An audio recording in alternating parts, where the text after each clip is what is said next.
Spiritual wealth principles that still work true. Prosperity isn't built on luck, inheritance, or chasing trends. It's built on timeless principles. Principles that have worked for generations and still work today. One of the most powerful voices in this space is Rabbi Daniel Lapin, who reminds us, money is not evil. It's not dirty. In fact, money is a spiritual tool from God, designed to help us serve others, solve problems, and build lasting impact. Welcome back to Strive for Excellence, where we combine faith, personal growth, and practical wisdom to help you succeed. Not just in life, but in purpose. Today, I'm sharing 5 powerful biblical money principles that can shift your entire financial mindset. Let's get into it. Principle 1. Specialize in your strengths. The first principle. Specialize in your strengths and pay others for theirs. Rabbi Lapin teaches that money flows through service, and service is most valuable when it's done in excellence. Instead of trying to do everything yourself, identify the areas where you shine.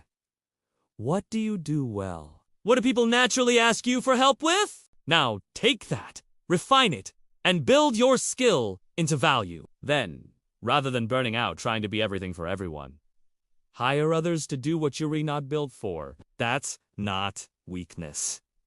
That's community-based wealth. Romans 12:6 says, we have different gifts according to the grace given to each of us. Wealth grows when we all use our God-given gifts and trade with others who do the same. Principle 2. See money as spiritual. Second principle. See money as spiritual. This is probably the biggest mindset shift for most Christians. We've been taught that money is worldly, or that it's somehow unholy to desire wealth. But that's not what Scripture teaches. Deuteronomy 8:18 says, remember the Lord your God, for it is He who gives you the power to get wealth. God gives us the ability to produce wealth, not so we can idolize it, but so we can use it to bless others. Money is simply a certificate of appreciation, proof that you've served someone well. Rabbi Lapin puts it like this: money is spiritual. It's the consequence of serving God's other children. So if your heart is to serve, and your hands are diligent, money will flow as a byproduct of that obedience. Principle 3. Count carefully. Now let's talk about something practical, but often overlooked. Count carefully. Track your income. Track your spending.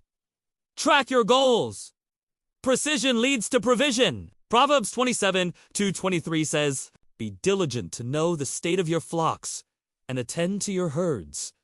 In today's terms, know your bank accounts. Know your credit card balances.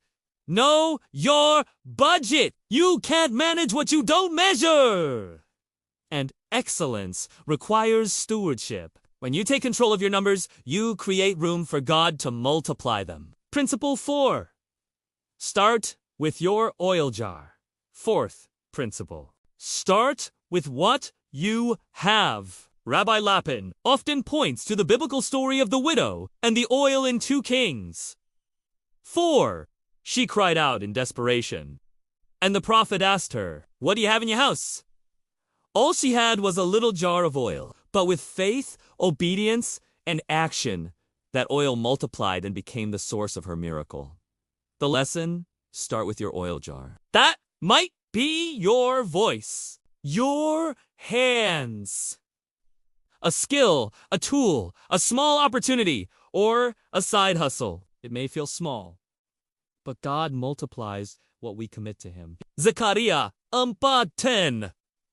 Do not despise these small beginnings. Principle 5. Honor contracts. Final principle: honor your contracts. This might sound basic, but in business, it's powerful. Rabbi Lapin teaches that contracts are not just legal tools, they are spiritual commitments. When you give your word, keep it. When you sign a deal, follow through. Matthew 5:37. Let your yes be yes and your no, no. Integrity builds reputation. Reputation builds trust. Trust builds lasting wealth. If you want people to invest in you, buy from you, and refer others to you, be the kind of person they never have to second guess. In the kingdom, contracts are sacred because our words carry weight. So let us recap these 5 wealth principles, rooted in scripture and taught by Rabbi Daniel Lapin. Specialize in your strengths, see money as spiritual, count carefully. Start with your oil jar. Honor your contracts. These aren't just money tips. They're life principles for anyone who wants to prosper with purpose. Which of these speaks to you most? Drop it in the comments. I'd love to hear your perspective. Like the video, share it with someone who needs it, and don't forget to subscribe to Strive for Excellence, where we build kingdom wealth one principle at a time. Until next time, walk in wisdom and keep striving for excellence.